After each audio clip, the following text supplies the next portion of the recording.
Fantasy Waiver Wire. Who's at the top of the list this week, Dave? I actually don't have someone I would call the must pick up this week. The injuries were Jaden Daniels, Tucker. Usually that's what creates the void, right? The must grab guys. The injury didn't really seem to be like the next man up for any of these particular injuries. If you need a quarterback, go ahead, Marcus Mariota. Not so great this week. I think they get the Dolphins the week after.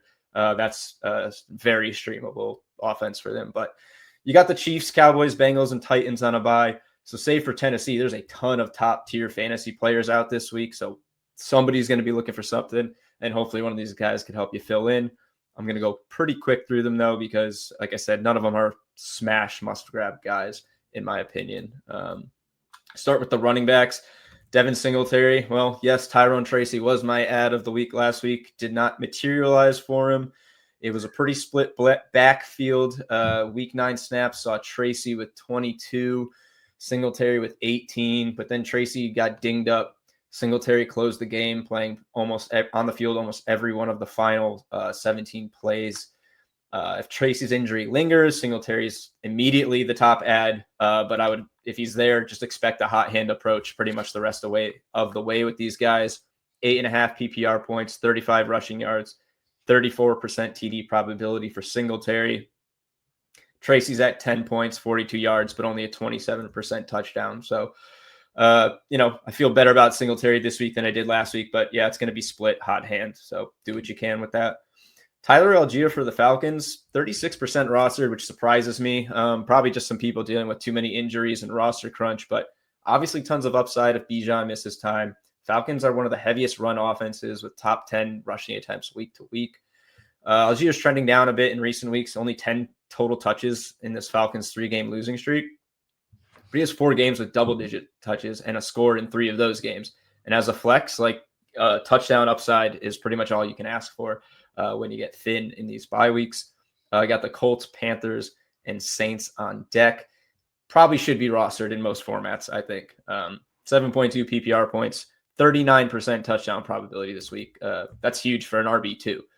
Only 31 rushing yards, but almost a 41% or 40% touchdown probability is more than we have some teams' top guy in tough spots. So switching to some wide receivers. One of these has been slightly adjusted by some trade deadline news, but not too much. Parker Washington for the Jags. They just traded for Rashid Shaheed. So there's going to be another wideout deep threat in this Jaguars offense. But to me, that just says they anticipate this Brian Thomas Jr. Ankle injury, maybe to be more lingering than it seems. So this is probably just going to mean Washington and Shaheed are the top 2 guys, at least for the next few weeks. 26.4% target share last week, 8 catches and 90 yards.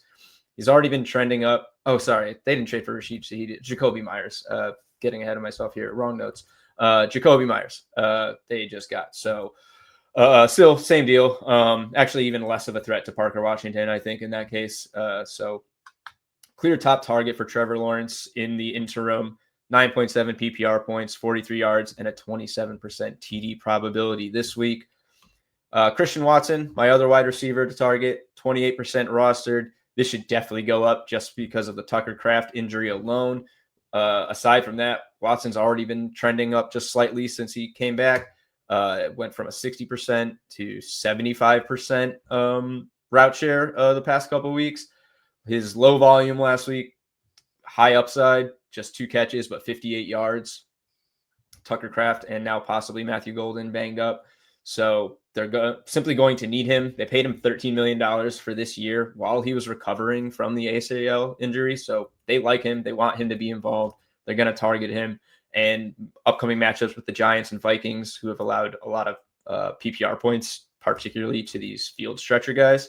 8.1 points, 39 yards, and 24% TD probability right now. Honestly, would expect that to go up over the course of the week. Go to my only quarterback. This is kind of a cheat.